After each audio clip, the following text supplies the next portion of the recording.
नमस्कार दोस्तों, मैं फार्मिंग हब यूट्यूब चैनल से प्रेम राणा। कैसे हैं सभी। आज आपको अपनी जो दोबारा से हमने 1509 लगाई थी, जिसकी पहले भी वीडियो डाल ली थी, उसकी एक वीडियो डाल रहा हूँ। ये बीच की तो मैं डाल नहीं सका, कुछ बिजी था, थोड़ा सा फैमिली मैटर था, परिवार में पापा जी की तबीयत थोड़ी डाउन चल रही थी, तो इसलिए मैं डाल नहीं पाया। ये देखो, ये हमने लगाई थी 10 अगस्त को, और 10 अगस्त को लगाने के बाद आपको दिखाई दे रहा होगा कुछ जगह ग्रोथ कर रही है। जैसा देखो ये पौधे हैं, देखो ये कितना ग्रोथ कर गया, ये वाला पौधा। और ये पौधा भी साथ का ही लगा हुआ है। ये क्यों नहीं ग्रोथ करा? क्योंकि इसमें ये रोग आ गया। ये देखो, ये नीचे जो है तना नीचे को चलेगा, जड़ नीचे को बढ़ती चली गई, और ये जो जड़ का फुटाव है ये ऊपर ग्रोथ ना करके नीचे को ज़मीन में कुछ लगा। ये रोग है पाइप रोग, कहते हैं इसे, नली रोग। ठीक है सर, ये फंगस टाइप रोग होता है, ये इसमें रोग आ गया। अब इसकी रोकथाम के लिए हमें क्या डालना पड़ेगा? ये 2 किल्ले खेत है।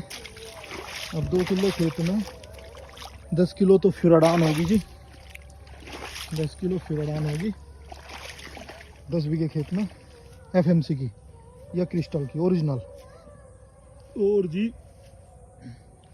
आधी किलो होगा आपका, हाफ 500 ग्राम हो गया जी आपका वो थायो अमोक्सन।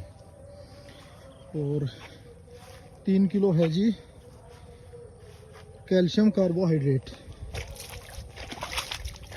और जी हाँ, ये तीनों चीज़ें मिलकर इसमें डालनी है। उससे क्या होगा, ये सारे के सारे पौधे जो हैं 1 हफ्ते में ग्रोथ करने लगेंगे। और ये इसी खेत में नहीं है, अगले में भी है ऐसे ही, सेम कंडीशन है। कहीं को पूरी ग्रोथ कर गई, कहीं को नहीं कर पाई। जहाँ रोग आ गया इसमें सड़ाई भी है और सुंडी भी आ गई। और सुंडी का जो प्रकोप है, सुंडी क्या करती है, पौधे को सुखा दे, नीचे से जड़ में से सूखना चालू हो जाए। किसान को पता तब चलता है जब ऊपर से सूख जाए। और सड़ाई की पहचान साहब ये है, सभी भाइयों को बता दूं कि धान के खेत में बगुला जो होता है, बुगला कहते हैं जिसे हम अपनी नॉर्मल भाषा में, वो चुगने लगता है। अब तो बरसात हो गया, अभी थोड़ी देर पहले बंद हुई, इसी वजह से इस खेत में इतना पानी है और इस वजह बुगले नहीं दिखाई दे रहे, नहीं तो बुगले बहुत ज़्यादा घूम रहे थे 4-5 दिन से। और फंगस भी आ रखा, इसलिए वो जो आपका थायो है वो इस काम में भी आओगा। और बाकी किसी भाई को मेरे से ज़्यादा ज्ञान हो इस बारे में, इस रोग के लिए, तो मुझे बताने का कष्ट करें, क्योंकि जितनी नॉलेज है उतना ही मैं बता पा रहा हूँ। मुझे भी, मेरा एक साथी है अजय शर्मा, जो कि एग्रीकल्चर एमएससी है, उसने इस रोग के बारे में सुबह ही बताया था। अब मैं घर जाके दवाई लेने के लिए जाऊंगा मार्केट में। 2 दवाइयाँ तो मिल गई थी, थायो और कैल्शियम कार्बोहाइड्रेट, बट वो नहीं मिल पाई थी फ्यूराडान। तो अब उसे जाकर थाना भवन से सोच रहा हूँ लाने के लिए।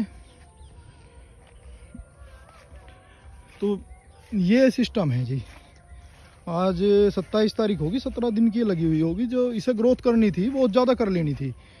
एक पौधे का लगभग अगर सही तरीके से ग्रोथ करती तो 20 से 20 के आसपास पौधे हो जाते, जो कि नॉर्मली हो जाने चाहिए, जो कहीं कहीं हो भी रखे। सारे खेत में तो हो नहीं रहे, कहीं कहीं हो रखे। जैसे कि आप ये लगा लो, देखो ये यहाँ पे सामने इस खेत में फिर भी उसके मुकाबले कंडीशन ठीक है, इस खेत में कुछ कंडीशन डाउन है। देखो ये ग्रोथ कर रखा इस पौधे ने। इस पौधे के, इसके पौधे गिन के बताते हैं, 1 2 3 4 5 6 7 8 9 10। ये 17 दिन में 10 पौधे बन गए इसमें।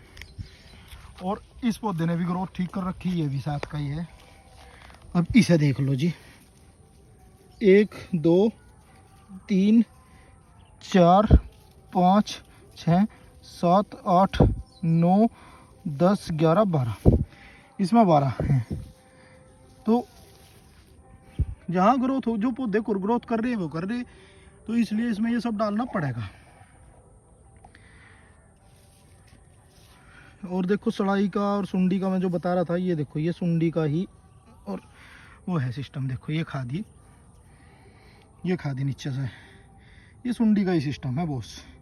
ये सुंडी आई थी इसमें, आगे इसमें से तो चली गई, अब दूसरे पौधों में आ रही, तो जो फ्यूराडान ज़मीन वाली पड़ेगी वो अपना असर करेगी।